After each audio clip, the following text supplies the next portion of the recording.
Bom dia, boa tarde, boa noite, meu querido membro da 23ª Igreja Batista em Mesquita, meu querido irmão e amigo que chega até nós hoje por esse canal idealizado pela 23ª Igreja Batista em Mesquita, para que nós não ficássemos sem o alento da palavra do Senhor, para que nós não ficássemos sem a direção da palavra do Senhor, para que nós não ficássemos sem o conforto da palavra do Senhor, principalmente nesses tempos em que ainda estamos vivendo.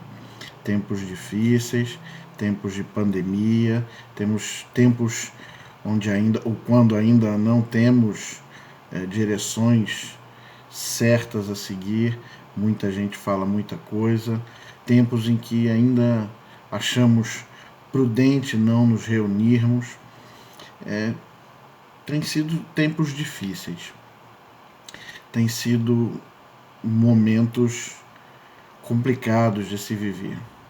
Mas para tudo isso, para todos os momentos, a palavra de Deus tem lições para nos ensinar. E eu gostaria de comentar com você hoje, gostaria de conversar com você hoje sobre uma observação sobre alguns acontecimentos relatados na palavra de Deus. A gente vai falar sobre Êxodos. A gente sabe que existe um livro da Bíblia que se chama Êxodo, e essa palavra quer dizer simplesmente saída, viagem, saída, a viagem de um lugar para outro. Mas se a gente levar essa palavra ao pé da letra, não houve só o êxodo da narrativa do livro do Êxodo. Houve muitos êxodos na Bíblia.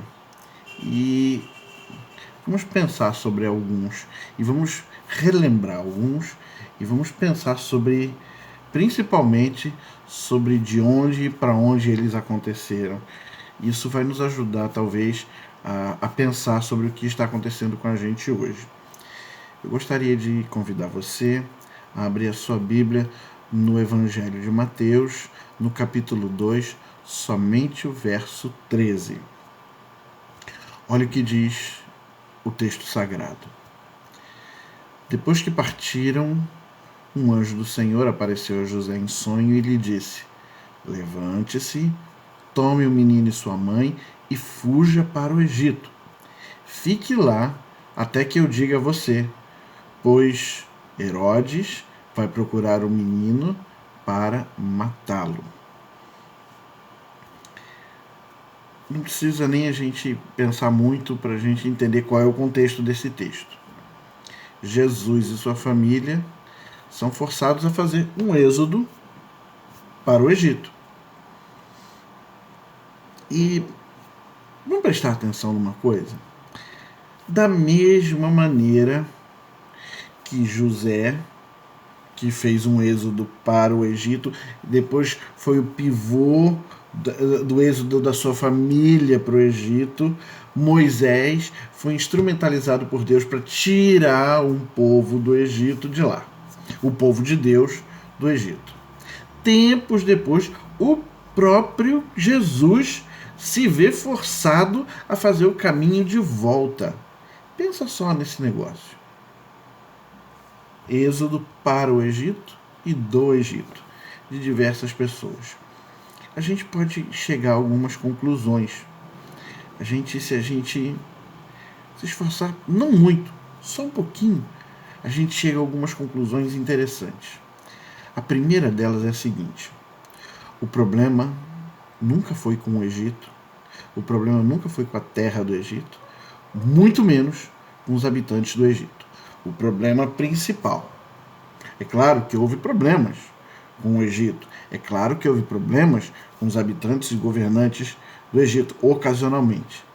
Mas esses problemas eram pequenos. Não eram problemas da história da salvação. Não eram problemas que interfeririam na história da salvação. O problema não era com o Egito, o problema não era com a terra, o problema não era com as pessoas. Os êxodos para lá e de lá aconteceram tranquilamente. E a gente pode pensar sobre isso no nosso momento. Nós estamos vivendo um momento difícil. Talvez nesse momento de confinamento você esteja cansado de ficar em casa. Lembre-se, sua casa não é o problema. Talvez nesse momento de confinamento você esteja sendo tolhido de frequentar cultos na sua igreja. Lembre-se, ir à igreja não é o problema. Isso já foi também. Não é o problema. A gente já está até podendo ir para a igreja com os cuidados. A gente precisa ter um olho clínico bastante afiado para entender essas coisas. O mesmo lugar, o Egito, ora servia como refúgio, ora como cativeiro.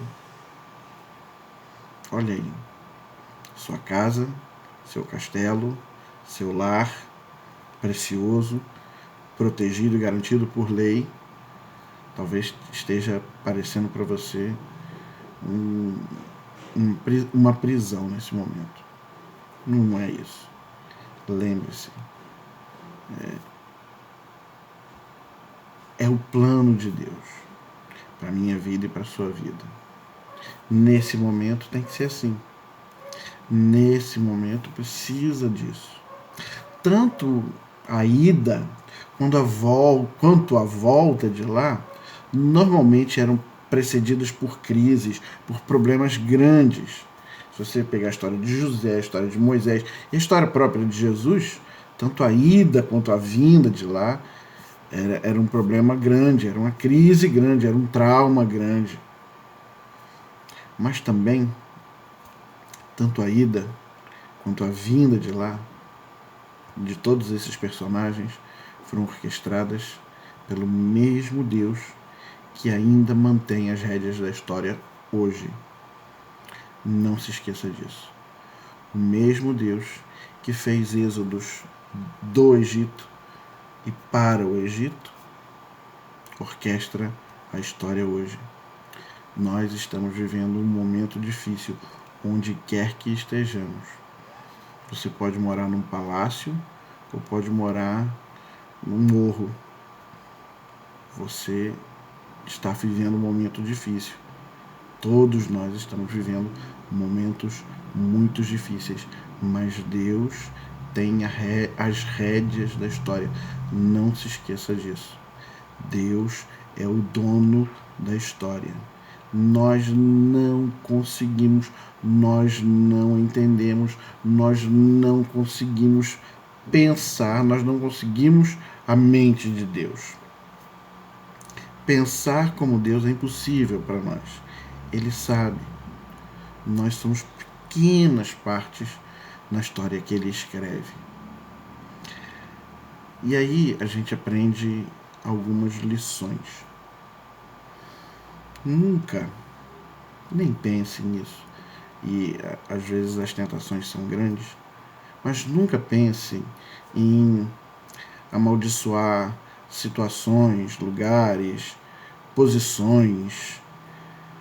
Em algum momento da sua vida, elas podem ser estranhas. Você pode estar muito insatisfeito com o seu trabalho, mas ele é o seu ganha-pão.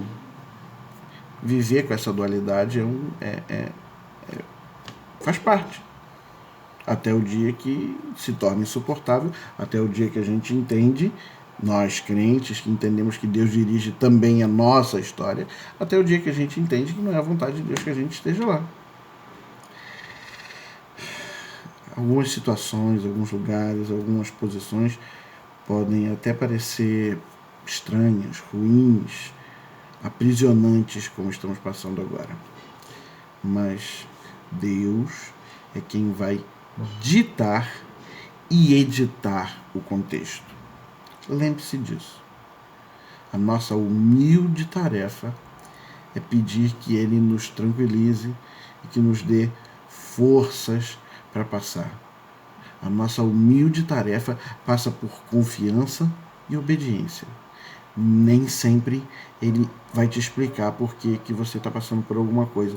Nem sempre ele não tem a obrigação de nos explicar por que nós passamos por alguma coisa. Lembre-se disso. Deus é Deus. Ele não tem a obrigação de te explicar coisíssima nenhuma. Nós, sim, temos a obrigação de confiar e obedecer. Lembre-se disso. Muitas situações que parecem êxodos nas nossas vidas, na verdade, são bênçãos escondidas. Vamos orar? Senhor Deus nosso, dono das nossas vidas, nesse momento difícil em que nós estamos passando, nós precisamos da Tua graça. Nós precisamos, Senhor, do Teu Espírito Santo, como Ele tem sido conosco até agora, nos abençoando, nos confortando e principalmente, Senhor, nos dirigindo nesses momentos de crise. Muito obrigado, Senhor, pela igreja a qual pertencemos.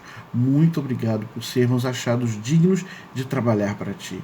Muito obrigado, Senhor, por tudo que fazemos e ainda faremos naquele lugar. Muito obrigado, Senhor, pelas pessoas que ali estão. Muito obrigado, Senhor, porque conviver com elas é um privilégio, Senhor. Eu entendo que conviver com os Teus servos, meus irmãos da 23ª Igreja Batista em Mesquita, é um privilégio. E por isso, Senhor, eu Te agradeço. Senhor, dá-nos mais paciência ainda, dirige-nos para o Senhor nos mostrar quando é que poderemos, quando é que será mais seguro voltarmos. Mas, Senhor, continua a nos dar força e direção para podermos passar por esse momento tão difícil. Perdoa os nossos pecados, Senhor. Perdoa, Senhor, as nossas intenções, perdoa as nossas ações e perdoa as nossas palavras. Te pedimos isso com muita gratidão no coração, não porque mereçamos, mas fazemos isso em nome de Jesus. Amém. Que o nosso Senhor nos dê um restante de semana abençoado e abençoador.